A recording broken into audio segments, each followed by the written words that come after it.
channel is a proud member of the Disney Streamer Network.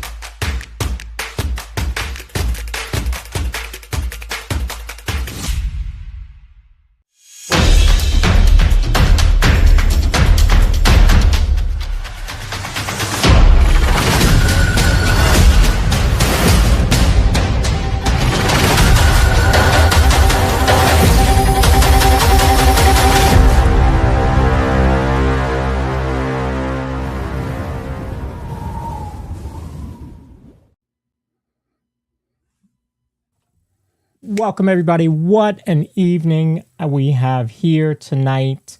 We are celebrating 1 year of the Disney Streamer Network. So this will be a special edition of the Monorail Report. We won't really talk about the news tonight. We won't go off the rails, although maybe some of our guests will. We'll find out. But we are here to celebrate what started as a simple idea of trying to help some of our friends in the network and has really grown into something really spectacular. So I've been really excited about the growth of this network, where we've gone, where we are going, what this is growing into. And I have some guests that are going to come on and talk about their experiences in the network, and without them, we would not be anywhere. My first guest, we have talked about him. Every time I talk about the network, I talk about David. Without David, dsn.disneystreams wouldn't exist. My idea originally for the network would be to have some place where we could all go to get information about each of the networks, each of the channels in the network. Never did I envision one screen where you're watching multiple channels. Didn't even cross my mind as an idea. And yet that has become probably the biggest benefit to the network. And so I'm going to bring David in here. My friend, hello. Hey, how's it going? Good to see you. Those of you that don't know David, this is David Pyle. He is, you'll see his name on the bottom of the wait time banners that he's created, the website that he's created, the wait times app. What else are you working on? My goodness. I'm the one with too much time on my hands. That's the real explanation of me. I just love the innovation. I remember it was Aaron from Magical Horizons who said, "What about an app?" And I believe your response was basically, "Yeah, I don't see why anybody would use that, blah, blah, blah." And I was like, okay. And then it might have been about 72 hours later, he's like, "Hey, so I've got this app." Yeah, I tend to work in the art of the possible, and you guys ask for something, and I will try to figure out how to make it work. It's been amazing. What's been the toughest innovation that you've done for the network? I mean, there's really been a lot of little things. I think the functionality within the multi-view to be able to like the actual streams directly from the interface was definitely the biggest get of anything from all the setup, and definitely the most difficult thing to integrate, because the joys of the overlords of YouTube and their control on everything and getting approval was just such a fun and irony there, fun experience. Yes. Yeah. I saw a lot of that conversation between YouTube and David back and forth. And yeah, I luckily I was only on the visual end of it. I just got to see it. He actually gets to live it. And, they have to approve everything on the site. And so there's even certain, gosh, there's certain things that they Branding. want here and there, and the branding, and but the good thing is that it is all approved by them, right? So nobody can come back and say, well, what you're doing is not legal by their terms of service. Well, it's approved by ABC, or I always call them ABC, Alphabet. So you're all good there. I'm going to bring in another friend here who is one of our newer channels in the network. I got the pleasure to meet them the first time during the Pete McDevitt meetup in December, which actually was the first time that I met David in person. And so let's bring in Magic and the Murphys. Hello. Howdy, gentlemen. I always How think are your we? last name is Murphy. Can you tell people? Yeah. So my last name is not Murphy. The how we came up with the name Magic and the Murphys was when we started. We originally were like, hey, we want this to be like kind of a nom de plume, still keep our privacy to ourselves kind of thing. And so I am a former Disney cast member, and I worked on the Disney Magic for Disney Cruise Line. So Magic made sense. And then Murphy is our Labrador. He is our beautiful 100-pound fluff. So we came up with Magic and the Murphys. And it's been that ever since. And we originally were going to have that beautiful nom de plume and go by the Murphys, and kind of like the trackers do. And then I got into being a Disney travel agent, and that all kind of went out the window because I have to have all my legal name out there for licensure and stuff. So Right. Yeah, it's just our brand now, and that's us. But I do reply to Mr. Murphy as well. I get that a lot in the comments where it's like, "Hello, Mr. Murphy." I'm like, "Hello, I am Mr. Murphy. That is me." There was somebody else who does that. I think in the park days. I think they go by Mr. and Mrs. Days or something, or Mr. and Mrs. in the park or something. I don't know. It started out with the best of intentions, but it quickly got away from us. So. But well. I thought I had another guest. They dropped out. Let's see. They'll be coming in soon. So, tell us a little bit about your channel. What when do you go live? What can we expect? And where are you going live next? Well, a little bit about our channel. Let's see. I run the channel with my lovely wife, Sarah, and we've been doing this for about a year and a half now. We were lucky enough to meet y'all in December, and we had just started a blitz to get to 1,000 subscribers, which thankfully we were able to do and monetize, and that was tons of fun. Nice. We go live every Saturday at 9 a.m. from Walt Disney World. We are local to the Orlando area, so we are always in Disney World. The next live this coming Saturday will be at Animal Kingdom, so we're looking forward to that. Otherwise, we do like vlogs and stuff. We do, in the park experiences and informational style videos. We haven't been doing those a lot recently because we've had some family stuff going on, but we're hoping that once that gets resolved, we'll get back into the regular swing of things. But for now, every Saturday at 9 a.m., here we are.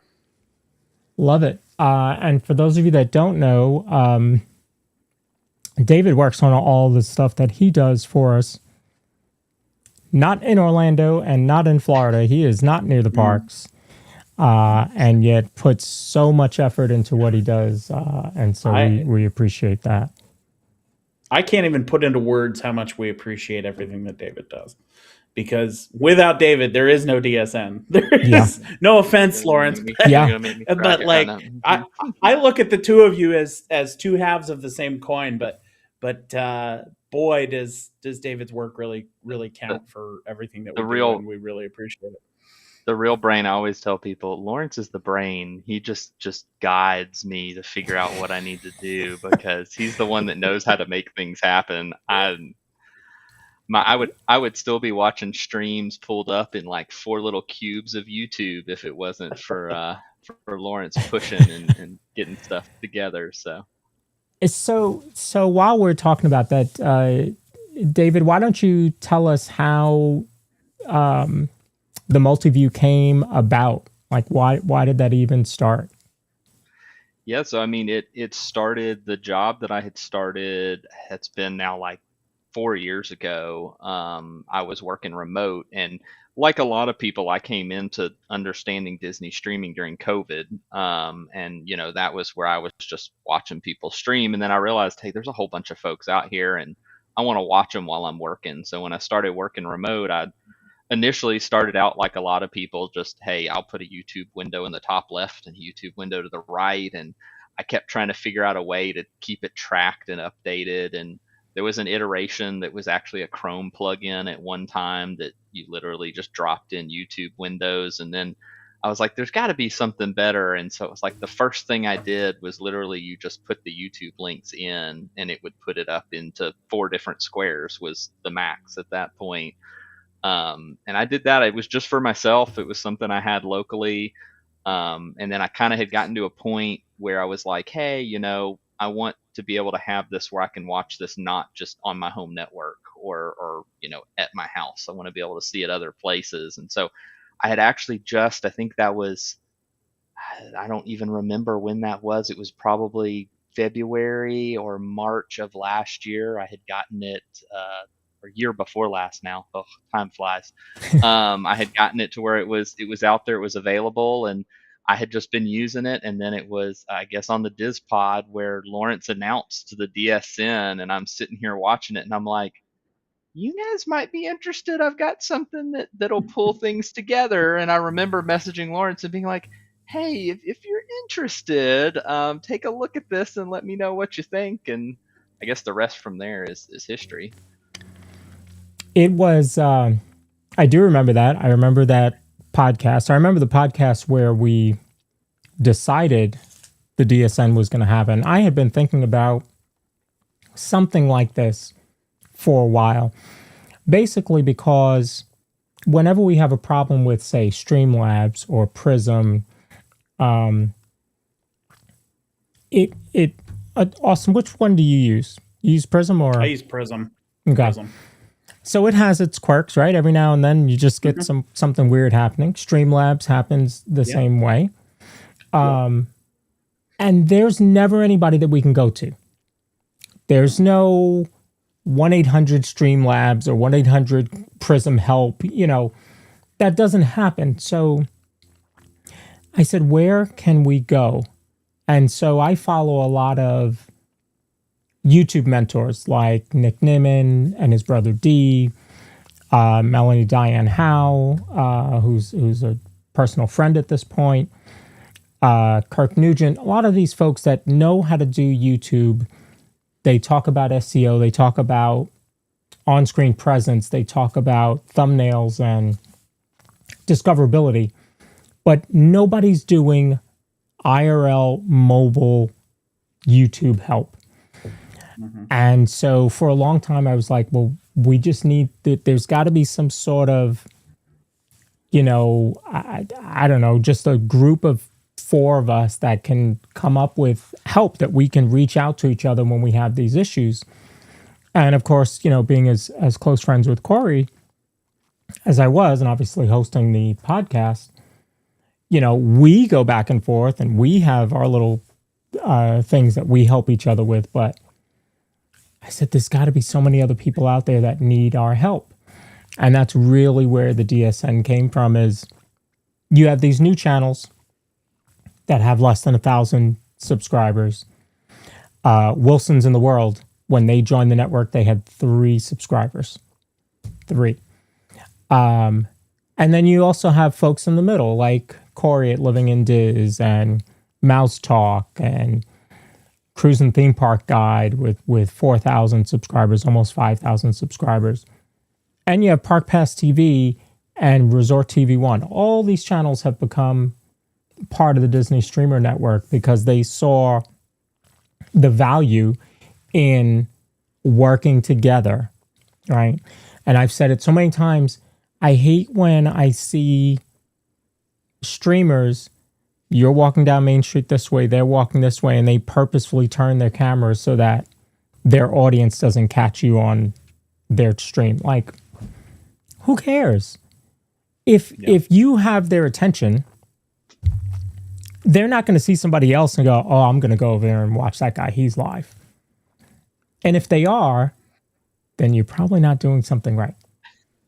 So, we started this and there were 5 of us in the beginning. I think it might have been my channel, Living in Diz, Resort TV 1. We called him right away. I reached out to Myers and the Mouse right away and Pete McDevitt. And I really think those were the first 5. And then right behind that was channels like Magical Horizons and Disney Streams, which was the name of David's channel at the time, which changed to Pile Adventures. And so, it just grew and grew and grew. And every now and then we would get more people to join. And the Discord I didn't know anything about Discord. Didn't know a thing about Discord. And now I can create the channels that we need in there. And it is so, I know that I can reach out, put something in there, and somebody's gonna chime in. And a lot of the things that we talk about are like tech. We talk about mental health check-ins. We do that a lot. We do a lot of celebrations when somebody hits 1,000 or 10,000 or 300,000 views or whatever it is. Yeah, and I think Lawrence, that's to me, that's what has made what you've done so special, is that community that you've built. Because especially for like folks like me, that I'm not at the park, so I don't have that issue of having to turn my camera away when I walk past somebody. But it's so awesome to be able to actually be a part. And as soon as somebody asks a question, you know me, I'm like lightning on the okay. Well, maybe I can help with this, or maybe I can figure it out for you. And that's to me what made what you came up with so special. It's such a great resource. I mean, David, especially you, because you respond to everything, is like probably too much. Never too much. It's great because, like, for example, you have these tech issues, and like, we only started streaming. We're a new channel. We're just over 1,000 subscribers. We're at like 1,300, almost 1,400 right now, and like, we're still learning. We're still in the middle of figuring all this out. And like when I met you guys in December, it was very quickly after that I was in the Discord and I had tech questions and I asked you and you were like, oh, these are the ideal settings. These are the things to help prevent those problems. And ever since then, I've had some problems, but not as many problems. So, those kinds of resources that like, yeah, I could hop on Google and find out for myself, but I'm going to have to spend hours on Google doing that thing instead of just being like, hey, David's going to know this question. Let me ask him. And then he'll answer it and I get the answer within 10 minutes. And it's been great. And the check-ins and everything, it really is, my mother always said when I was growing up, she had a phrase that I hated when I was growing up, but now it makes perfect sense to me. And I agree with it wholeheartedly because that's how that works, is rising water raises all ships.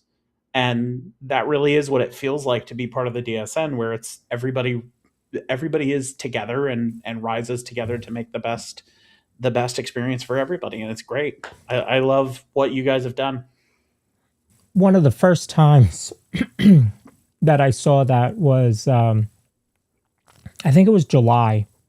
I was out in the parks and I think it was the weekend of Starlight, when Starlight opened up.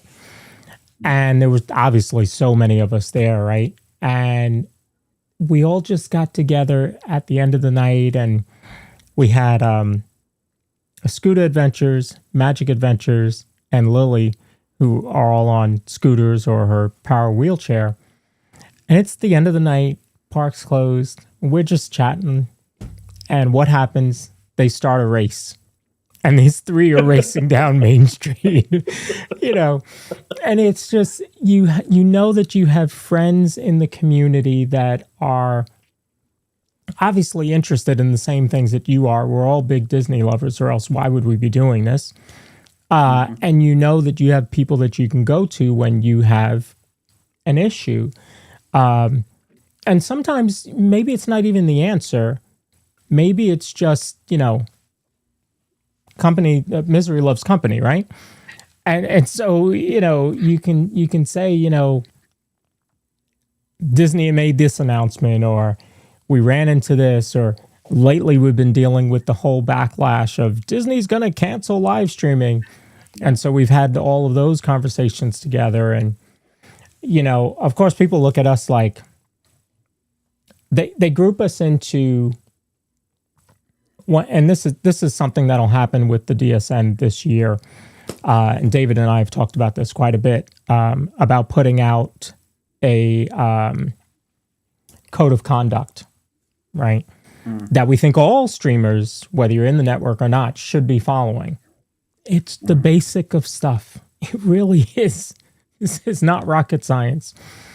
But a lot of the streamers in the network, in the community, do not follow this. And I think that it would be big for the Disney Streamer Network to put this out and to say, here's what our 55 current channels are going to do to make sure that we are following the rules of Disney. And I think that for the most part, we all do it. The very first Zoom call that we ever had, that was one of the first things we talked about, was etiquette in the parks. And some people didn't like it, and that's okay, because they felt like we were trying to dictate their streams. I will never do that. I will never say, you really shouldn't do Animal Kingdom on Saturday mornings. Don't do that. Yeah. That's not my job. That's not what I'm here for. Because you know what? I'm probably wrong. You probably should do Animal Kingdom on a Saturday morning. The good thing is now, this is, folks, just so you know, okay? David not only does stuff on the front end for all of you, he also does stuff on the back end for us. He has so much data. We've got one site we can go to. We can pull all sorts of data now.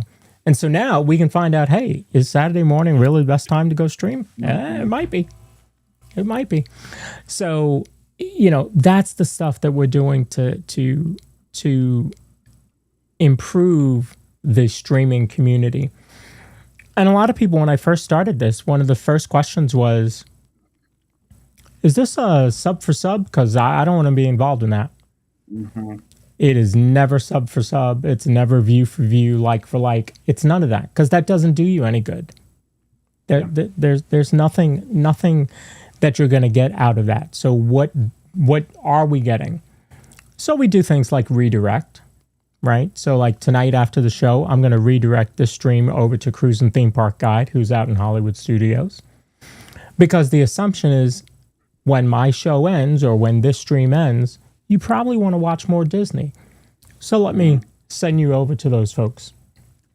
It's stuff like that. Sub for sub, no. Doesn't help you.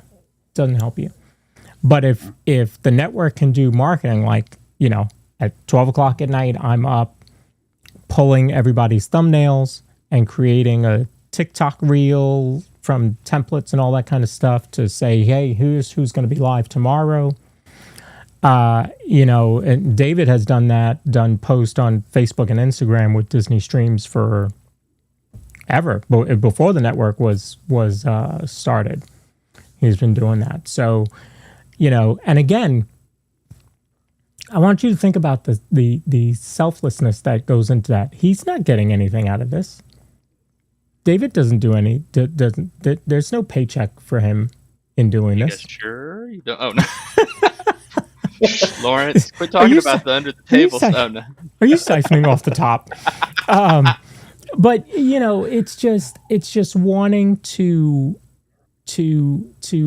better the community, and there are channels out there or websites out there like WDW Stream Finder and DisneyStreamFinder.com, who have now embraced what David has put together, because they have a button on their website that redirects right to the multi-view. So even those sites are understanding exactly what the mission is here. So I love that that we put that together. So what's been now? Magic and the Murphys has been a channel since when? Officially, the channel has been open on YouTube since 2023, Okay. but we didn't start actually posting anything until 2024. Okay. Once we moved down here in July of 24, and then in September we started posting on a regular. And you joined right after the meetup in December. And what's been your biggest takeaway from being in the network? I would say the biggest thing for me is definitely the community. I love the multi-view. I've got multi-view up right now. As a matter of fact, I'm looking at, if I keep looking this direction, that's what I'm looking at, is like Sierra and Tony and In the Park Days are all on the spinny, I can't remember the name of it. Alien Swirling Saucers? Ride. Yeah, Swirling Saucers. Thank you. But the community part of it has been amazing. The being able to reach out and especially, because I'm not from Orlando, and this is my whole job. I am a travel agent. I do this, and that's all I do. I spend time with my wife. So I really don't get out of the house much unless I'm in the park. And so even just the community aspect of being like, oh, this gives me some interaction with people that are of a like mind and doing similar things that we can bounce ideas off of. The community has been great. The resources that David has put together and made so that we can find, what is the best time to go live and where, and just the whole. I don't have enough good things to say about the DSN. I think the DSN is a great community. I think any Disney streamer who is part of any sort of Disney park, whether it's here in the US or overseas, should definitely join, and everybody's welcome. I think it's great. I think it's awesome. And that's one thing that a lot of people don't realize is that, we have 55 channels right now, and there is no limit to how many channels can be in the network. Yeah. I use a Google spreadsheet to keep a track of, the channels that are there, and I've got plenty of lines. Don't worry. So if you know somebody, a channel that you think should be in the network and would benefit from being in the network and could bring benefit to us, because this is certainly a two-way street. I mean, that's the other thing that I think I love, is that it's a give and take. It's a push and pull. So it's not just, all the new channels or smaller channels siphoning viewers from the larger channels, right? That's not what's happening. It's about putting our heads together to come up with ideas, and people will reach out and say, hey, what do you think of this? Or I'm thinking of doing that. And so, I think that's a huge benefit to what we put together, is that this is not just my idea. This is not just Corey's idea. This is not just David's idea. This is everybody working together. Yeah. And there are a couple smaller circles in the Disney YouTube streaming community out there. I think they have 5 channels, both of them. We have 55 channels that are part of this thing. That's pretty impressive. And there's still plenty of room. So if your favorite streamer is not a part of the Disney Streamer Network, let them know that we are certainly open to taking in new channels for sure. Absolutely. I think the other cool part is that you are as open as you are to adding new channels in. Like you said, I mean, you've had channels that have joined at 3 subscribers, and I mean, Resort TV 1 has how many subscribers? We don't even know. It's not even about the. Okay, well, I'm just a little behind. I think I have 215. Just 215. I'm catching up, I promise. Wait for me, I've got little legs. But I think that's the best part, is that like this really is like everybody's welcome to do it, and there are some creators within this community that feel that it should be an exclusive community, and that they are doing something that they are above and beyond where other creators are, and I am so glad that this community is not like that, and that everybody is welcome to join and all, you know, work together. It's great. Yeah, you know, a lot of the channels, right? Resort TV One. He's the largest of all that we do. There isn't a live streamer out there that has more subscribers than he does. There typically isn't a channel that gets more concurrent viewers than he does. Although Park Pass TV had 20,000 viewers concurrent on New Year's Eve night at about 11:50. That was absolutely insane to see a number that big. Yeah. That was crazy. But typically, you know, overall, Josh and Jenna have been doing this for 10 years. 10 years.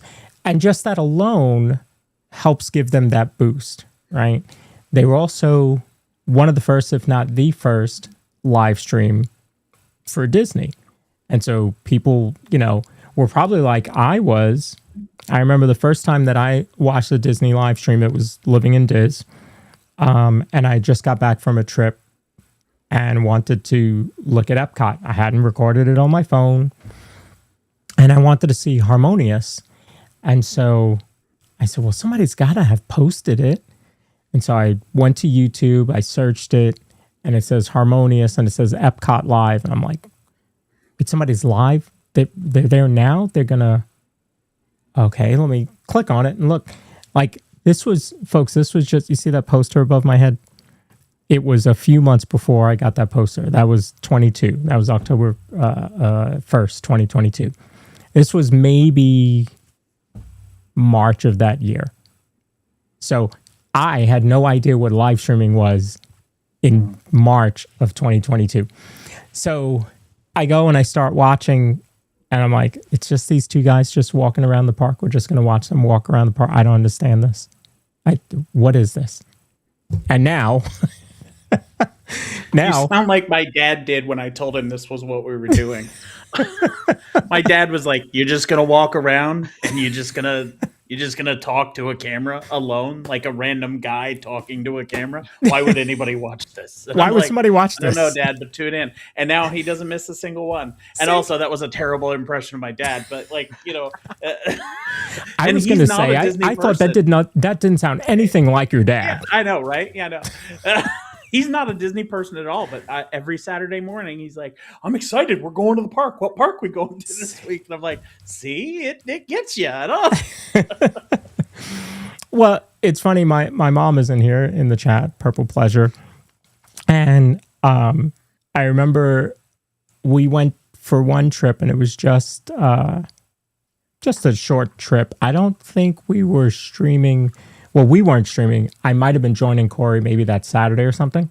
And it was a Friday and we were in Disney Springs. And so she texted me and she was like, "Hey, where are you guys at?" And I said, "Oh, we're just walking around Disney Springs." So we weren't going to the parks because we got in like 5 o'clock or whatever it was. And she was like, "Oh, Dennis, my stepdad, he's searching YouTube to see if anybody's streaming in Disney Springs to see if he sees you." Like, you know, now it's just the thing. Like they watch it all the time. I went over to their house the other night, and they had a stream up, you know, and they're always looking for it, and that's the enjoyment that they get. They don't have to go to the parks. My mom doesn't really like roller coasters, but she'll sit there and watch, you know, Corey on Space Mountain or watch the debut of Rock and Roller Coaster and Soarin', and you know, she's become a moderator on his channel and my channel, but she became a moderator, you know. And in the beginning, the first time that she watched was that day that I got that poster, because she knew that I was there and she knew I was streaming with Corey, and she wanted to see, and so she chimed in at the end of the night and chatted to say hello to us. And now here she is, a moderator on his channel. So it's just funny how you can do that, and she gets that fulfillment. And I'm sure so many people in chat will have the same type of stories like that. Of, you know, they get their fulfillment from this, and that's what, you know, all of our channels do, and especially, David being able to bring them, and that's what I do, like on a lot of the reels that I create, the marketing reels. I talk about one screen, 4 parks, all day long. This morning, you could have been at Animal Kingdom, Epcot, Magic, and Hollywood on one screen and decide what you want to see. Late at night, you can watch all 3 shows plus the Starlight Parade all on one screen. I mean, where else are you getting that much excitement? And we're not asking for money. Because I'm going to talk about this. There's a multi-view out there. There's a multi-view out there that costs money. Yeah. And Wait, for like the streamer or the viewer? For the viewer. Yeah. For the viewer, there's a multi-stream out there. I haven't even got to the best part. You ready? Not only does it cost you money, but it's a device that you have to buy. So you have to buy the device, then you have to pay a monthly subscription to be able to watch a monthly subscription. You can watch up to 4 channels at one time. By the way, you can only watch, you can't chat.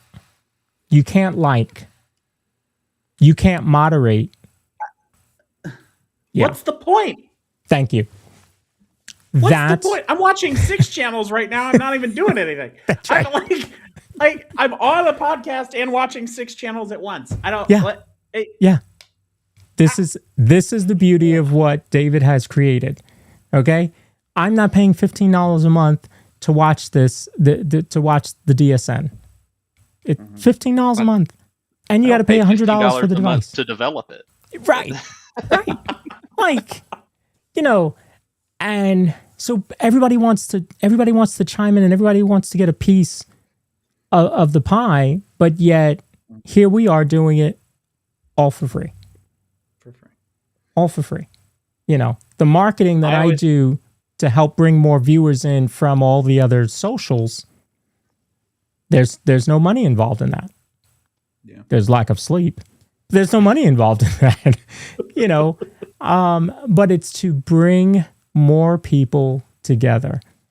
I feel that's what I was put here for. I think you're doing a great job at it. I always compare it when I do my spiel in the middle of a live stream. I will always, like and subscribe and all that stuff. But I will always in that spiel, I always say, hey, and if you're, we're proud to be a part of the Disney Streamer Network. Check us out. The link is posted in the bio. But I always compare it to March Madness. It's like Disney March Madness, where you can watch everything all at once. And you can focus where you want to focus, because a lot of people, will look at it and be like, why would I want to watch 5 different people in a theme park? I don't understand. Yeah. But 5 different baseball games or 5 different basketball games or 5 different hockey games, every dude on the planet is like, yeah, I'm down for that. That's fine. That sounds great. So I found that that's a good way to reference it too. A lot of people get that right away.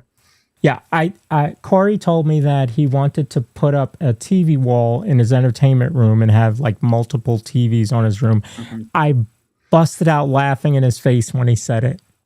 I was like, Tammy's not going to allow you to do that. You're crazy.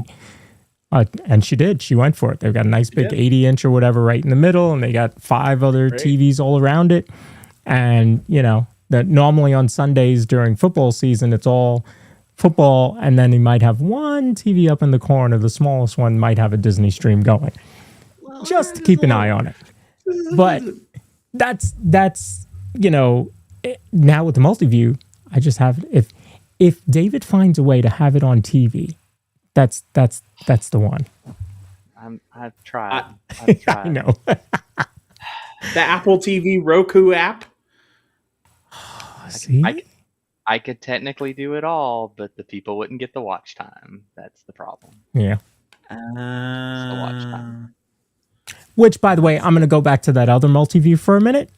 This will be my off the rails for tonight's episode. Yeah, I want to know about this. So let me tuck in here. So I don't believe that the watch time counts from that device, from what I understand. And there was something else to it as well. The fact that the subscription and the device that you're paying for, the creators that are on that channel or on that multi-view, they don't get any of that. That all goes to the company that developed it. So, as a creator, what is the flipping point? Supposedly, you get exposure. But that's exposure in the sake of like, oh, well, if you, design this poster for me, you'll get exposure. Yeah. And like, really, It's no, like I'm going to saying get no everything out of that. publicity is bad publicity. That's like what it's saying. It's saying, so it's like, let me go punch a child in the park so that people watch my video. And, Right. and, I'll go that's gonna be viral. good for my channel. Yeah, I'll go viral for 10 seconds. Yeah. Don't anybody go bad. punch a child. Yeah, at don't do Disney. that. Don't do that. That was hypothetical. That Yeah. was not a recommendation. That was no. Sorry, this is where Lawrence is going to cut me off. I'm just going to disappear. The DSN lawyers are sitting there going,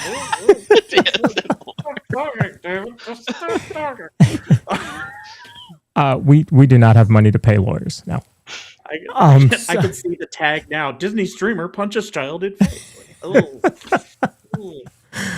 I mean, you could go to see Bluey tomorrow, and you could do that at Bluey. That would be your. I'll pass. You're not going to go see Bluey?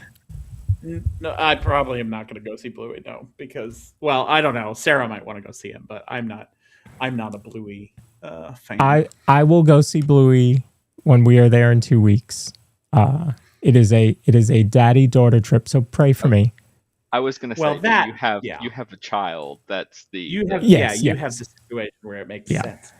Yeah, I would just be the guy they'd be calling security over because I'd be standing in the corner and they'd be like, "Who do you belong to?" Yeah, yeah. Sir, did you come with a child? Like that but actually, I'm going to leave with one. Oh no. That actually happened to Corey at Living in Diz a couple days ago. He was at Epcot and he wanted to go into Goofy Core and show how they've changed that over from what it looked like during the festival. And this guy came up to him afterwards and was like, "You shouldn't be in here filming children, blah, blah, blah, blah, blah. Why are you someplace that children are?" Number one, if anybody watched his stream during that time, all you could really see was Goofy's head. Like, he made it a point to film above all the kids, number one. Number two, it's not a kids park. I don't know how many times I have to say that, but Walt did not say this park is for kids. He said it's for everyone. As I always see your copy and paste on that, Lawrence, that you'll post in all the Facebook groups just about it. Feels like you're copying and pasting from somewhere because I know you're so active in the Facebook group community. It's like everything pops up that it's like, here's Lawrence, here's Lawrence, here's Lawrence. And I'm always like, I'm so impressed with, all the information you share out there and the disinformation that you push aside on that aspect. But there's times I'm always like, I bet Lawrence has like a big spreadsheet of all these copy and paste responses for all these we won't call them stupid. We'll call them unintelligent posts that people make.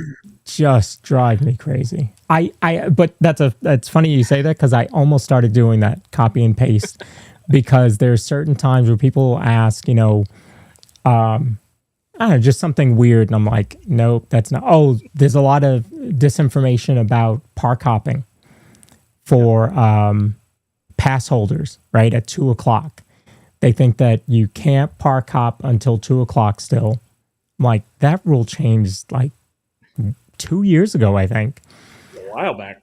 Yeah. Or that you have to have a park reservation to get into Magic Kingdom on Saturday and Sunday.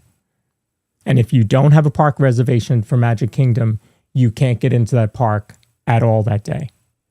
I'm like, that's not true. You could start at Epcot and go over to Magic when you want. The parks, there could be no reservations at all that day. Get into Epcot at 2:00 because you don't need a reservation after 2 for Epcot. Get in there, leave, and go to Magic. And they're like, that's not true. I'm like, okay, but I've done it myself just to test it. This is what we do with the DSM. We don't just put out terrible information. But when you always have the receipts, because it's like, well, I can show you the stream where somebody did this, or it's like, here it is. Like, I just watched somebody do this a minute ago. That's always my favorite, when people will say things that are like, oh, well, no, you can't do this here, and I'm like, I just watched Sean go do that like 5 minutes ago, so I'm pretty sure you can walk. And it's always the simple stuff. It's like, well, can you walk from Hollywood Studios to Epcot? And I'm like, yeah, you can. And I'm like, I just watched people do it. Yep. Or the TTC. Can you walk to the TTC? Yeah. You can. Yeah. It's not direct. You can't walk over the water, but you could. Be walking for a while. For a while. You know what I did the other night when I left Magic? That line was absolutely insane. Now, I didn't drive. I actually stayed at the Wyndham near Disney Springs, and they have a shuttle, but the shuttle doesn't go to Magic. So if you're staying off property and it has a shuttle, they drop you off at TTC. So you're still stuck with all those folks going back to TTC. Man, that line for the express monorail was... Oh, man, that was... Yeah. It was insane. I've never seen that. Hopped on the resort monorail, made my one stop at the Contemporary, and kept going. Now, you say that to too many people, and, I know. And that's not going to be true. I know I think it was one night we talked about it, but we didn't do it, about taking the boat to the Grand Floridian and then taking the resort monorail from there. Just because the line was long for the resort monorail as well. So yeah. But I like my ferry. Well, we're getting a 4th one, so that should help that time of night, because the ferries fit a lot of people. So if you got 2 going back and forth, should be much better. So you're a fan of the ferry? Well, I'm a fan of the ferry just because of the ECV, because Rebecca has the ECV, so it's like trying to get that sucker. And I had a fun on the monorail. I think it's twice now I've had to literally put the ramp down myself so we could get off, because when they're busy or it's in the early mornings, they don't always have somebody that's standing out. Like, you don't notice that when you get off, like first thing in the morning, you get off the express monorail, you don't realize that there's not actually a cast member up there standing. And so there's been a couple times I had to man the ramp myself, and I'm like, they don't want me to do that. So, but I don't want to get stuck riding back around again. Yeah.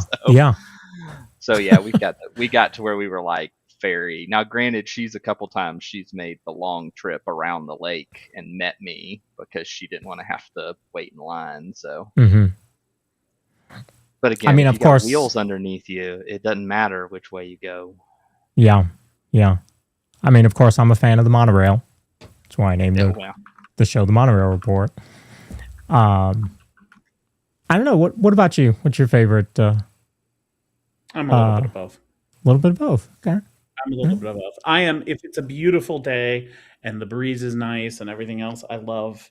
Obviously, I have a bit of an obsession with boats and planes, but from my time with DCL. But if it's a nice day, I'll absolutely ride the ferry. If it's hot and humid and I'm pouring sweat and all that kind of stuff, then I'm like, no, give me the air conditioning in the monorail. Or a torrential downpour. Usually, that's the other time. Yeah, that's on the monorail, because that walk from the monorail to get back to the parking lot in the rain is not. Yeah. Or from the ferry to the parking lot. Yeah. Usually, what I do is when I come into the TTC, I will look at the monorail, and if that ramp that goes up into the monorail, if the ramp is 3/4 of the way full, I will just say, nope, I'm going to the ferry, and I'll just go straight to the ferry. That's usually the line for me. And if it's beyond that, it's like, no, there's no way. And then if the ferry is backed up to the point that, like, I'd say, I don't know, halfway up the ramp, if the ferry is backed up that far, then I'll just be like, okay, I'm doing the resort monorail, and I'll just go there.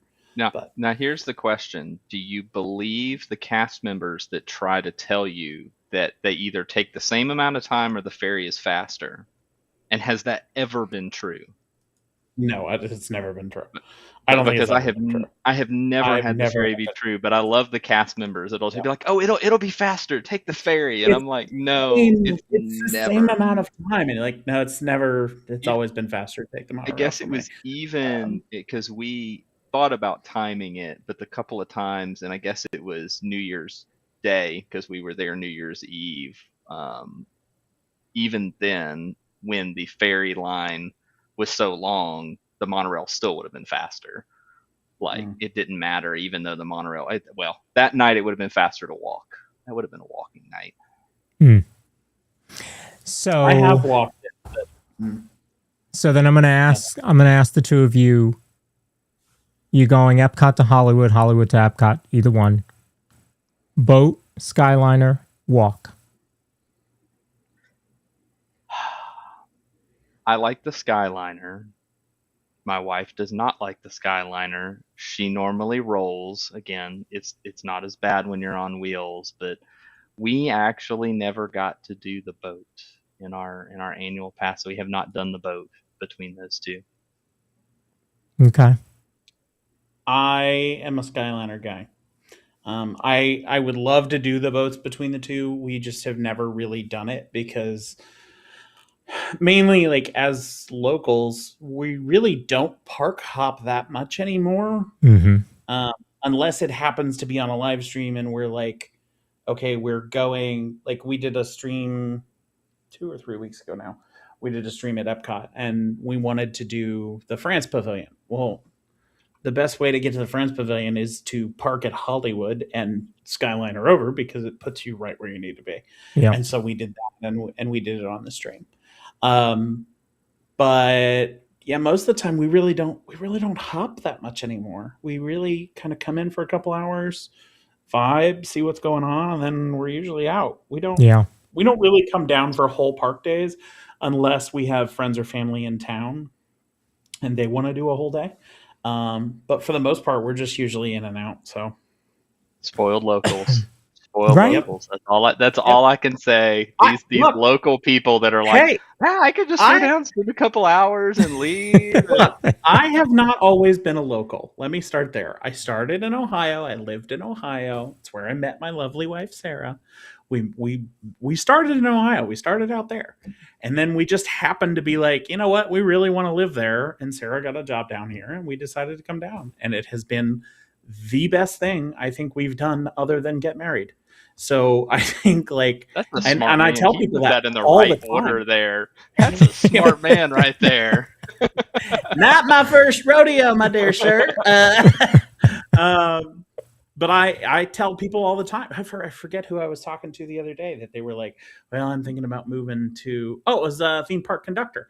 I was talking to him about it on his show, and he was like, "I'm thinking about moving to Florida," and I was like, "Do it," because it's wonderful. We love the city.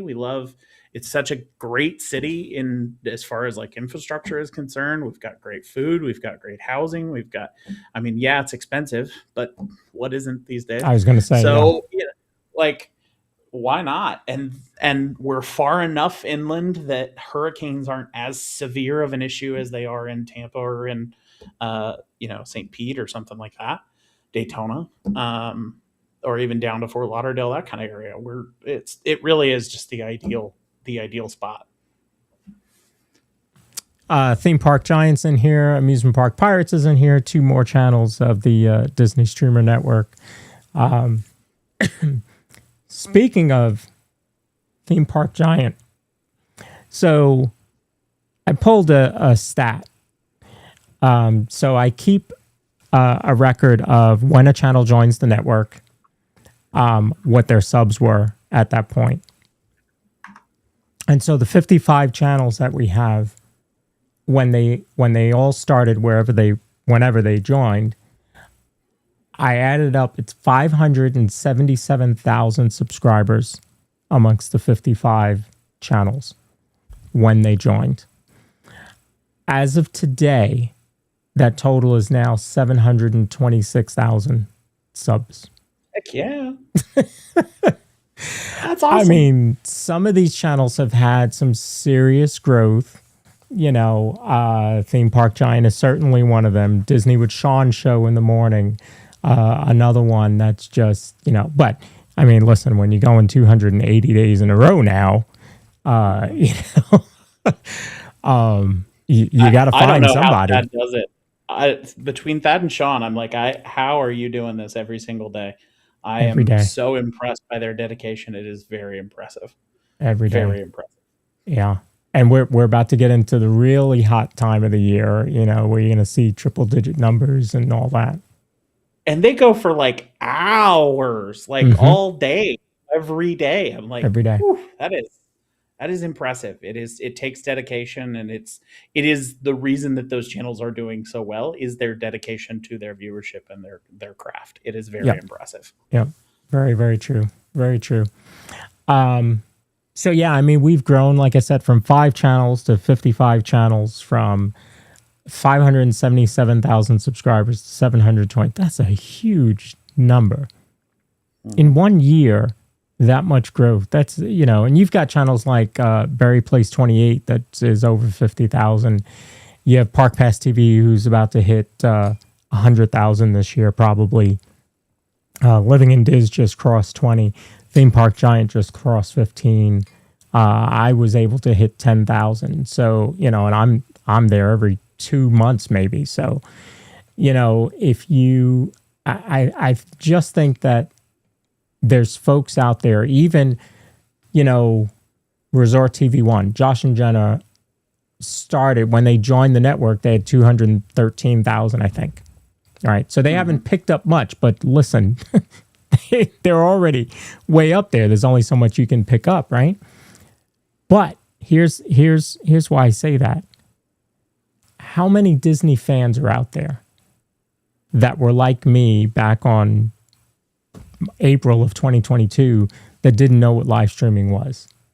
You know, and so part of what we set out for the network was to do that marketing and help bring those people that are in all those Facebook groups to our world.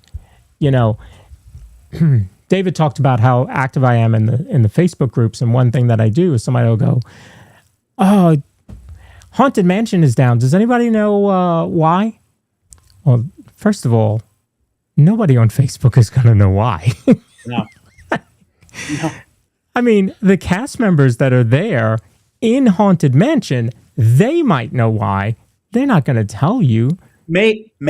They might not. Maybe. They might just be like, I don't know, it's not working. I don't know. Like, it's that one engineer that's got to walk a mile to get there before he can try to work on it. He's the only one that'll know. And even if you pass by that engineer on his way into the ride and you ask him and he told you, are you going to understand what happened? Like, why does it even matter? I'm always tempted to respond on every single one of those because, let's be honest, it's the actual issue 99% of the time, and just go, a sensor malfunctioned. Yeah. And that's because that's probably a truthful statement. Yeah. That's funny because when you said an engineer is walking half a mile, the thought that popped into my head was a sensor's malfunctioned. He's just going to land it. That was the exact thought that popped into my head. Look, we were on Splash Mountain one time, we were in the queue for Splash Mountain, and they came out and they said, your wait's going to be delayed, blah, blah, blah. And we saw a cast member. We're like, you know, will they be restarting soon, do you think? And she was like, yeah. We actually had a squirrel cross in front of one of the security cameras, and it shuts everything down because it thought there was somebody on, you know, someplace they weren't supposed to be. I was like, okay, that's one for the books. That squirrel from Ice Age. It's like competing franchises coming after each other. Yeah. Not anymore. No, they're part of Disney now. Yeah. They just announced Boiling Point coming out. Did they really? Yes, Ice Age Boiling Point. Is that what? It is Ice so Age hard for me to keep track of all Disney stuff. 11? Yeah. Something like that. It's the next Fast and Furious franchise. Well, those don't have numbers on them, so it's like at least like Toy Story. Yeah. Toy Story at this point has so many, but at least there's numbers, so I can keep up with how many I missed. Yes. Yeah. Yeah. Or back in my day, American Tail. And American Tail just they ran with I don't know how many of those they had, and they finally. And you know what? I think I only watched the first one. I don't think I watched any others other than the first one. But I saw it in the movie theater. So yeah, I'm old. It's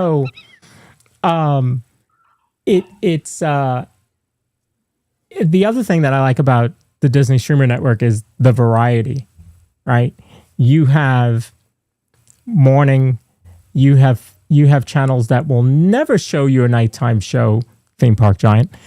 Well, in the chat a second ago, somebody just said he was going to be doing a nighttime stream, and I'm like, are pigs flying? Like, where's the... He is not doing a nighttime stream. There is no way. There is no way. Didn't he do one of the Starlights? Yeah. Didn't he do Starlight? I think that's the only nighttime stream I've ever seen Thad do. And that was the night he was like, I'm not doing this anymore because we talked about that line for the monorail leaving. And he was like, nope. So you have folks that do it every day. You have folks that do it when they can. Me, Magic and the Murphys, Murray's Adventures. Folks like that.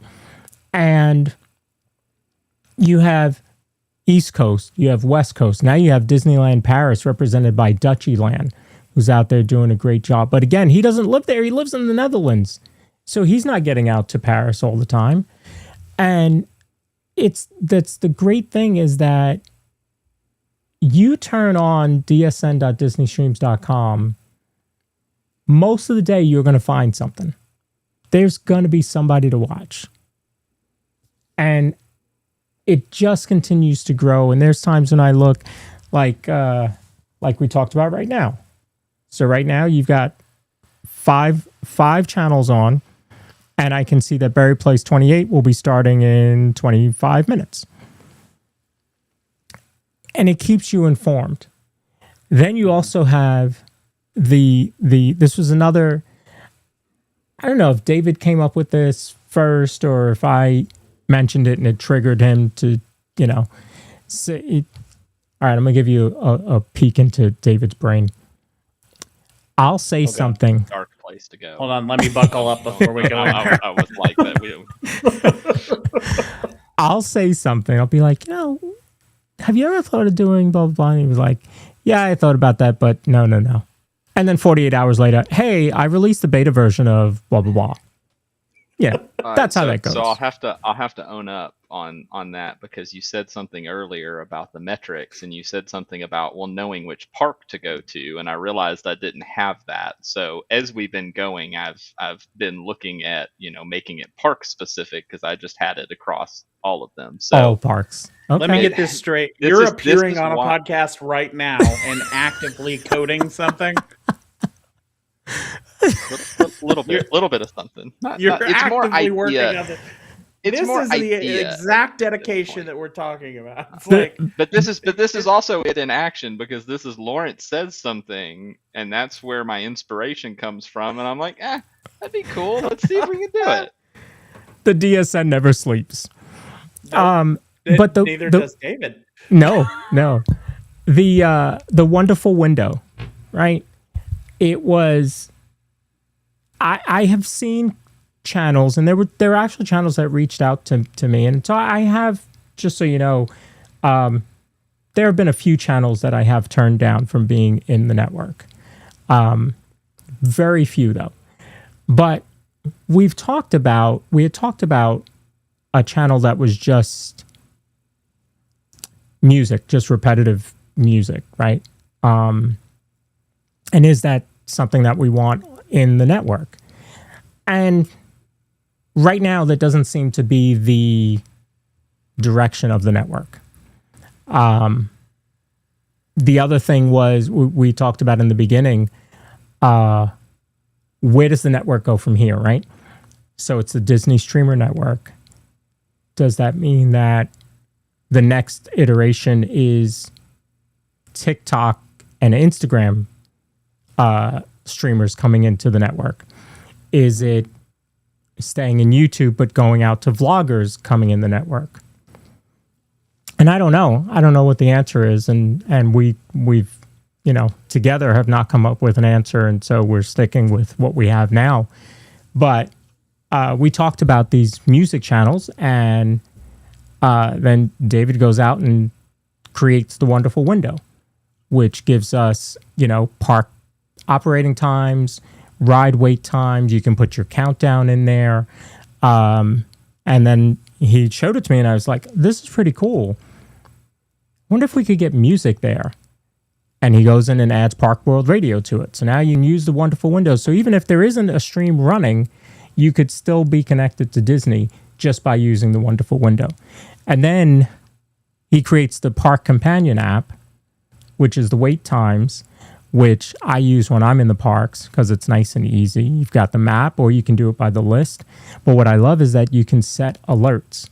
So if a ride is down, like I was talking about before, Haunted Mansion, you set an alert, and when it comes back up, then you have it. And so that's kind of what I do in the groups. Is somebody will put, this ride is down. Does anybody know when it, is it going to come back up? Will they try and get it open? Meanwhile, it's like 11 o'clock in the morning. Yeah, they're going to want to get Pirates open. Yeah. That thing feeds 4,000 people an hour. Yeah. They want Pirates open. And so I'll put a screenshot of the app, and I'll say, I just set an alert so that I know when it comes back up. So it's that type of marketing, because now that person's asking, hey, what app is that? I go, oh, that's the Park Companion app. You can get it at dsn.disneystreams.com. And so then that gets them to go to the website and start looking at that. And then maybe they see that Sierra's on, and we are on, and In the Park Days, and the 927. Oh, see, I didn't even know they were live tonight. Antonio Tower's on, and then they see all these creators that are on. And so that's the type of marketing that I'm trying to work on to bring everybody just a little bit more magic. I think, especially as live streaming continues to change across a variety of socials, because we have the ability to go live on TikTok, but because I can't do it conveniently with my vertical YouTube and my horizontal YouTube at the same time, I don't do it. And so it will be interesting to see, and as YouTube pushes out more updates and other socials begin to push for more live content, because that does seem like where everybody's going. Everybody wants live. Yep. Even I've heard a rumor that Disney Plus is going to start doing live content all the time, and that'll be interesting to see if that happens. They have some channels. They have they have a couple live stream channels, but they're not park related. They're like whatever it is, some show or something. It'll just be running 24/7. But it's interesting to see how quickly, and part of this is because David doesn't stop coding even in the middle of a podcast, how quickly the DSN is able to pivot to keep up with that is really, really inspiring to see. And it's going to be interesting over the next couple of years to see how everything kind of shifts. But I have zero doubt that you guys will be able to get us where we should be. It's I think that innovation is huge, because when Aaron said to David about an app, I thought, oh, he's going to have to create an app. Well, you could also create a web-based app, which is what he's done, which has made it really simple to me. I don't know if it's any harder or easier than creating an app, David. Oh, it's 1,000 times easier to do a web app. That was why I remember being on that call and you being like, oh, we could do an app. And you were like, I know people do it. And I'm like, I ain't doing that. And that was where figuring out how to make it work as a web app, I was like, how can I do this without learning how to code for iPhones and Android? Or right. Using that. Isn't everything just ChatGPT now? You could just do that, I'm sure. I mean, that's hey, that's a good, 60-70%. I like it. I like it. Yeah, I mean, you can see right on. I've got all my Disney apps on one page, and that's the DSN app right there, and then Wait Times is right next to it. That was genius, and it just makes it so simple. One button I can click, and I can see what's going on. All over. Now it is funny, right? I've got the only park streams that are running tonight are all in Hollywood Studios, but that's what happens sometimes. Cakes and Kenny is in Epcot. That's right. That's right. I forgot they are not in the studio tonight. Oh, they're actually and then they're in the parks. They're in the parks. They're in the parks. They're in Epcot. They're in the Germany Pavilion right now, and then Barry Place will be at Disneyland. But yeah, they still start in 16 minutes. 16 minutes. So here's a couple things that I know are going to happen for the network coming up soon. So we have teamed up with Starlight Children's Foundation to start fundraising for children's cancer hospitals all across the country. The very cool thing is that the way Starlight works is that although it's one organization to raise the money goes to fund stuff in each of the hospitals wherever you want to. So, for example, I'm here in North Carolina. The money that my channel raises can go towards Duke Children's Hospital. And David, who's in Tennessee, can use it towards money there. And if Magic and the Murphys channel raises money and they want it to go towards a children's hospital back in Ohio, they can do that. So it doesn't matter because you're still helping to fund children's cancer research and care. The cool thing is that what Starlight does, Disney is one of their biggest supporters, Mattel, Nintendo, and so a lot of what they do is the money. It's not like you're just, hey, we raised $2,000. Here's a check to Duke Children's Hospital. It's, hey, we raised $2,000. Here's $2,000 worth of new hospital gowns that are softer than the traditional gowns that are branded as Disney or Nintendo characters or Marvel or whatever, that tie in this on the side rather than the back to make it easier for kids. Nintendo also does kiosks that roll into, the general area where the kids are or private rooms where the kids are that have preloaded games on them. And so we would sponsor one of those kiosks being done if if your channel raises enough money. So that's going to be a big thing that we do. So channels can start raising funds for that now, all the way through September. September is Children's Cancer Awareness Month, so that's why we kind of teamed up with that. Again, using my age, I thought back to the Jerry Lewis MDA telethon that used to happen, and so that was always Labor Day weekend, so I thought that would roll in together. And then to celebrate the DSN and what we will have accomplished at that point, we are going to be doing the streamer games at that point in September.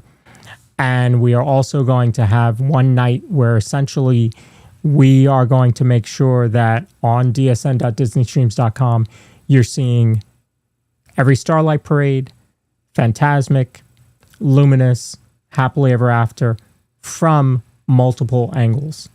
So we will be working on that coming up pretty soon. And that is that collaboration that you're not going to get from anywhere else other than the DSN. You just don't see that. And so that's going to be pretty cool to see. But that's some of the stuff that we are working on coming up soon. And the good thing is, here's what's so phenomenal about the DSN. We don't even know what's coming up. Because somebody will say something, especially in the Discord, and this becomes an idea, right? The Wonderful Window, the Park Companion app. Now we're up to how many channels could you watch at once? If we were all live, there's technically not a theoretical limit to the screen, but there's a technical limit to what your computer could handle. So I mean, if we had 150 channels and they all decided to be live, they would technically show on the screen, but good luck loading them all. Yeah, your computer's not going to handle that. That's why, like, when I looked at the DSN, it's actually on a separate machine over here from what I'm using to run the show, because I would like the show to not just abruptly end. So, because my computer is I don't know, 4 or 5 years old now. But that's so cool, is that the innovation comes from ideas. And if you think back to Disney and Bob Gurr and all those original Imagineers, it was, how do we make that happen? Go figure it out. And that's what we have David for. So, you know, that's what's so cool, is that we'll have an idea and everybody puts their heads together and says, could this be done? And we end up doing it. So, you know, it's the sky's the limit, really. Honestly, the sky's the limit. Can we expect to see Magic and the Murphys at any parties this year? Do you do parties? As of right now, no. We have not planned on any of the parties this year. We went to I think it was last year that we went to the Halloween party. We went to Not So Scary. But as of right now, we haven't really planned on it. But quite honestly, I have been so focused on our family drama that at the moment I have not been paying much attention to anything else. I did schedule a stream tonight for, we will be at Magic Kingdom on July 3rd for the 4th of July fireworks. So we're going to be there for that. And then July 4th, we're going to be at Epcot, but I have yet to decide whether we're going to be live streaming that or if we're going to just film it as a standard video. But those are the upcoming major events. I don't know about parties yet. I still have an outstanding park ticket for an Epcot after hours, so I might do that at some point. I don't know. We'll see. We don't really know. Keep an eye out, and we'll see. I haven't done a Halloween party in a couple of years, so I'm kind of thinking I might do one maybe like September, but we'll see. We'll see what comes of that. David, what are you working on coming up? I'm working on actually generating some sort of content, but I don't know. I haven't figured out what. My job drama recently has killed me. But the most thing is I do want to get back to development in the wonderful window. That's definitely one that I've let lapse for a while. So that's the probably the next focus point that I have. But from a streaming perspective, who knows? I like my sub 500 subscription count, because it just keeps the pressure down for you guys that keep climbing up there. You got pressure to keep going. I can just be like, nope, okay. There is this indeed. Month, we're not publishing anything this month. We're done. I know what you mean. But listen, let's understand that 500 is not a small number, right? Like that's 500 people that have said, hey, I like what this guy's doing. Let's tune in. So, think about 500 people standing with you in the room you're in right now. Yep. Yeah, that would terrify me. That's why I'm like, no. Still a big accomplishment. Yeah. I remember I was streaming the biggest crowd that I was streaming for Corey on Living in Diz, and I was in the queue for Star Tours. And all of a sudden I looked down and I had like 430 people watching. I'm like, why? Why? It's so interesting to see how it just randomly pops off one night. You're like, I have no idea what I did, what the SEO gods were thinking, or what anybody was. I have no idea what's going on, but I'm not going to move because I don't want to ruin it. No. I guess that was, I don't know if you remember, Lawrence. I think that was like the second or third live stream I ever did at Animal Kingdom, and I had like 500 people on the stream, and I'm like, hold on, why are there 500 people in here And then it was great because I tried to go ride Dinosaur and lost them all because I Yeah. lost a connection. But it was also just great because it was like, what is, and that happens. And it happens to lots of channels at random times where it's just like all of a sudden it just pops up and it's like, how did that happen? It's so crazy. So crazy. I would love for 500 on a single stream. That'd be great. You'll get there. You will get there. I'll get, like, I think we had one the other day that was like 1,700 total across the whole stream, and I was like, that's a great day. I was super excited with that.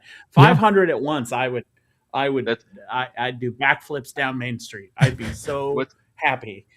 What's also great is when you're hanging out with folks. I remember the first time I bumped into Score Jason and he handed me his gimbal and I looked down and I'm like, oh 500 people. And I'm like, I don't want this responsibility. I'm like, no, don't let me ruin your stream.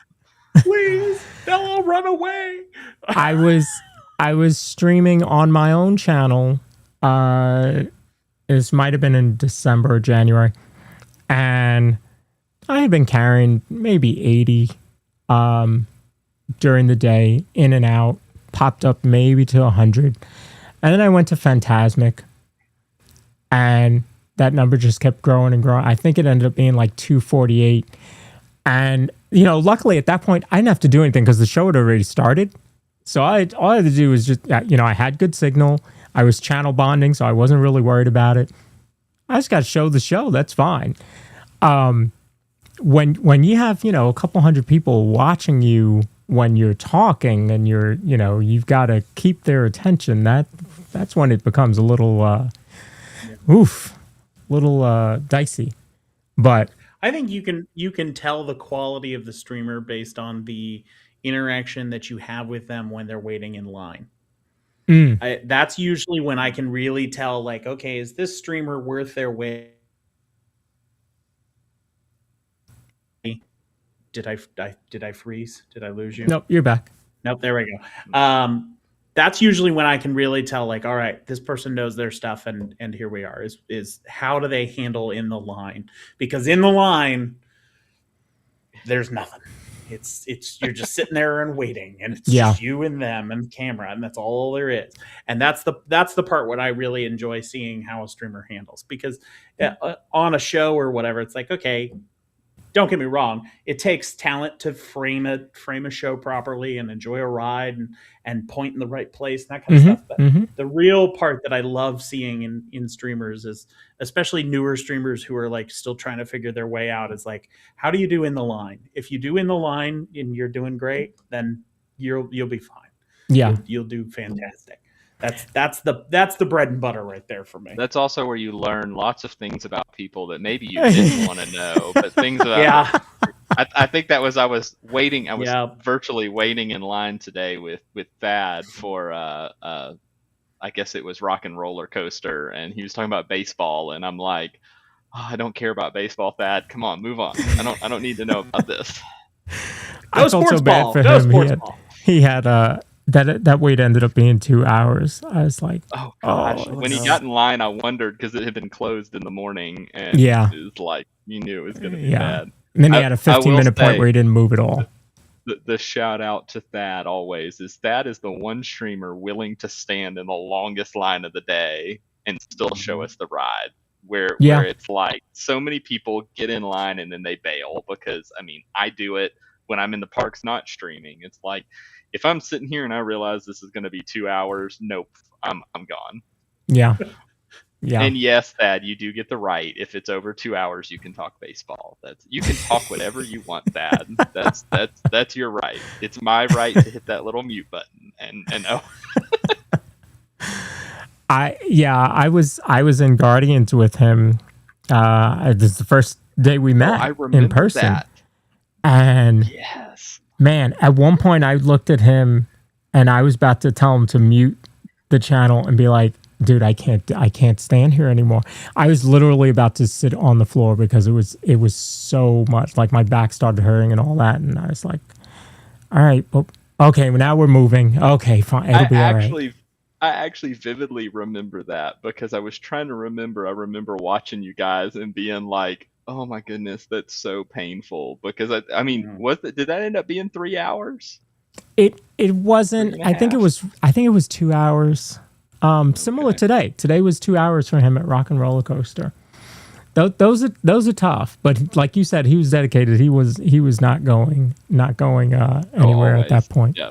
Now he did go home after that, and I texted him. I was like, I was actually going to tell you maybe it's time to end because I would bet he was wiped after that.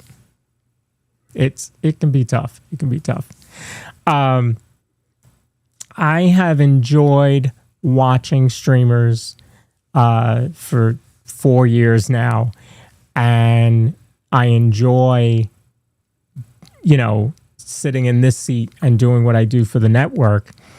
And sometimes you get to, because right, we're all out there looking to see, is there a streamer that we're missing? Is there a new channel that's on the scene that we haven't seen that might be good for us? And there are times when they'll be in a queue and it is dead silence for like 10 minutes. And I go, do you plan on saying something? Because we're just staring at a scrim wall in Haunted Mansion or the ceiling fans in Runaway Railway. And how are you going to keep people's attention? What? And some people like that. Some people are all about, like, they want a live stream with no commentary. They want no.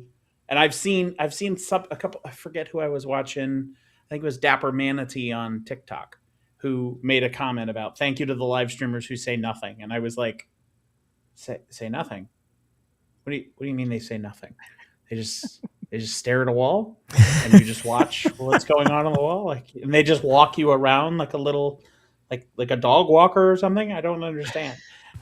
But some people look for that. Some people, that's their thing, and to each their own. I mean, if that's your stream and that's your niche, go for it.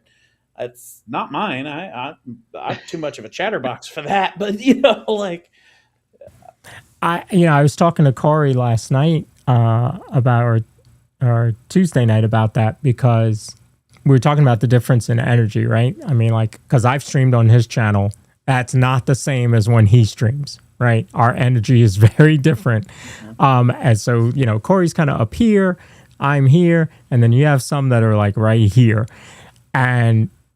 But they each find their audience, right? And Sean's audience in the morning would probably not be my audience.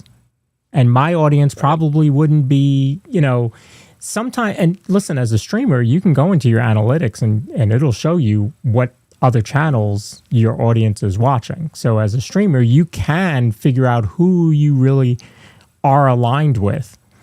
And then you can also see watch time to see if they watched that other channel and then they came over and watched you, did they stick around?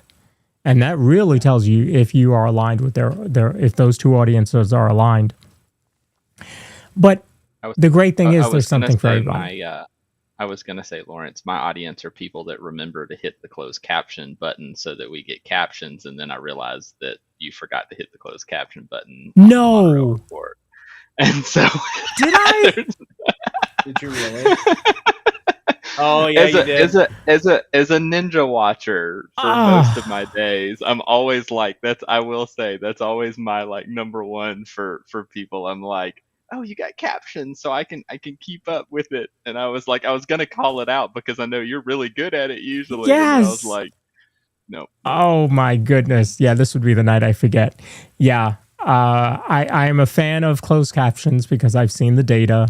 But I also get it. When we're watching regular TV, we normally have the captions on, as Catherine likes to watch TV with the captions on, just in case she misses something. You can catch what they said. It's one of those things that you can turn it on or you can turn it off. From a viewer standpoint, the creator should always turn it on and give people the option. So sorry, those of you that wanted to watch with captions. I didn't hit the button. I probably would have been your one viewer watching with captions, so it's okay. I can't believe I forgot that. Well, gentlemen, this has been great. I appreciate you joining tonight. Thank you for everything that you do for the network. Everybody has their piece to play.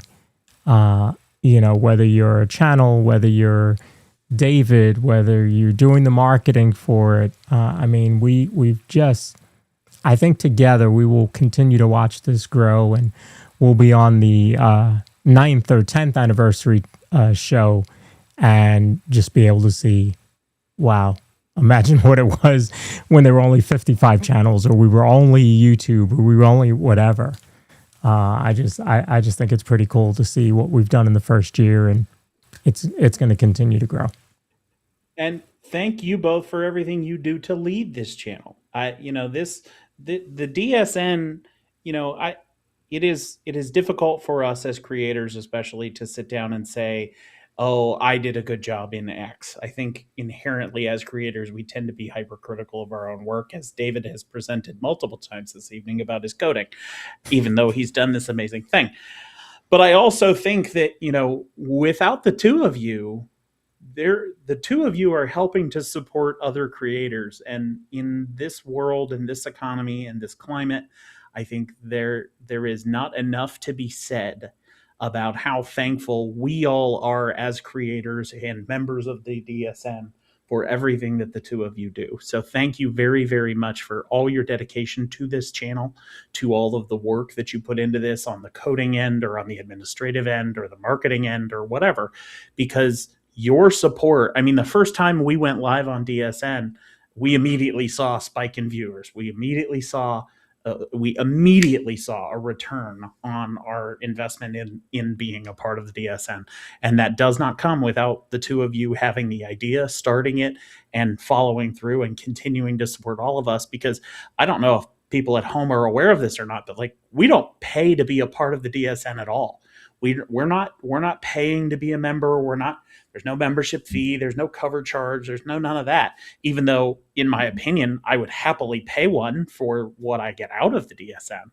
But, all of this only comes out because of the two of you. And you really both should be giving yourselves a massive pat on the back for everything that you've done for creators in the Disney community. Well, I appreciate that. I can tell you early on, there were times where I was like, yeah, okay, I'm good. I tried this, but then there's always something more that, or there's something good that came out of it. And I'm like, all right, it's worth it, or, you find viewers that are watching and maybe found a new channel because they were watching on the multi-view, and it's like, all right, this is worth it. Mm-hmm. There's a lot of sleepless nights. There's a lot of banging your head on the wall, I'm sure, for David, trying to figure out why this doesn't work. You're sleeping? What are you doing? Banging his head on the wall, trying to figure out why this just won't work. And he's so close to, figuring it out. And, it's at the end of the day, the ROI in it is watching the viewers and the channels that are growing from all of it. So I appreciate every one of the channels that are a part of this, and especially the ones that, go above and beyond with promoting it, especially when they're live, to try and bring folks over to find other channels that they may not know about. I think that's important. So, hey, I want to call out a super chat from Purple Pleasure 999. She says, "Happy anniversary, DSN." Thank you. Appreciate that. Well, I'm going to end it here, and we will send you over to. Barry Place did start. So we will send you over to Cruising Theme Park Guide. I was just thrown off because Barry's got 2 streams up for some reason. Telling me about problems. Hold on. Let me see. Oh. I wonder if he must have had an issue and had to restart.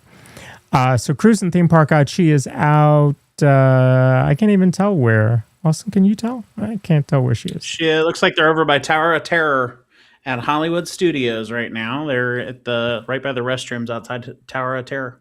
Got it. Okay. Man, that was a good identification from that. Wow. Right? Look, I am an Orlando local I'm like- at the end of the day. I'm like, I know those bathrooms anywhere. I recognize that, Well, like- that pretty much. It's literally looking at like the chimney looking Yeah. rock piece, and I'm like, how in the world do you know which bathrooms those are? Like, Yeah. When I don't first care. looked at it, I Well, was like, it doesn't.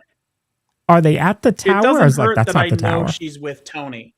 The fact that I know she's with Wow. Tony Tower immediately triggers me to like, well, they're gonna ride Tower of Terror at some point. Yes. So that helped narrow it down. Yes. So I think we definitely need a using the quiz game. We need a where are we at Disney quiz game there that we need to run for a live stream. I think that's Oh, that'd be a ton of fun. you guys need to pick that up because I think we already have the first champion with us Yep. tonight. Yeah, right.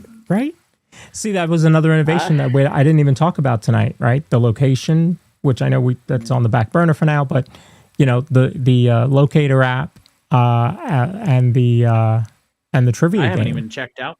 I haven't checked out the trivia game yet or the locator app. I'm behind the ball on everything. Yeah, I mean, it's just this is stuff that I don't think people are doing. There was another website called Stream Alive that has something similar to what we were doing with the Magic Map and the trivia and that kind of thing, but that costs money. You know, there's a fee for that. If you want to have more than 10 people playing along, you have to pay for that service. Where David created it and said, here you go, DSN. If you're a channel in the DSN, this is what you get. So, and I've done the trivia game. I think it's phenomenal. We did the locator app for a little bit. I thought that was really cool. And so you never know what next innovative thing you're going to see on a channel on the DSN. So very, very cool. All right, folks, I'm going to end it here. Thank you very much. I'm going to throw you over to the DSN commercial, and then we'll send you out to Cruisin' Theme Park Guide, who is by the bathrooms in Tower of Terror. Thank you very much. I will be back next week with another episode of the Monorail Report. We will chat about all the news because, you know, Disney just continues to drop all this news on us. But and I love it. I'm here for all of it. So, and gentlemen, anytime you want to come on the Monorail Report, you are welcome to join me and talk about the news and maybe even go off the rails. You never know. So, thanks for being here, folks. We'll talk to you later. Happy to be here. Bye.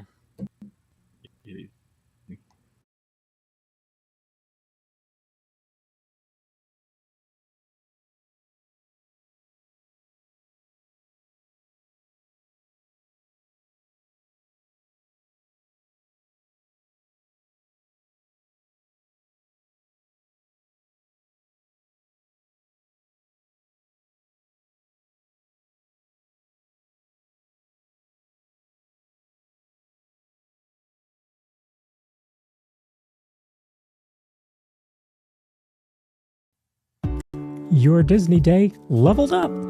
No matter what screen you watch, phone, tablet, or PC, enjoy full quality just like you're watching on YouTube. With Multiview, watch multiple streamers at once. Your magic, your way. And every minute you watch counts towards each streamer. They get full watch time credit. Plus, with the Park Companion app, you can keep up to date on all of the wait times and alerts. From rope drop to fireworks, don't miss a moment. Disney Streamer Network. Experience the magic your way.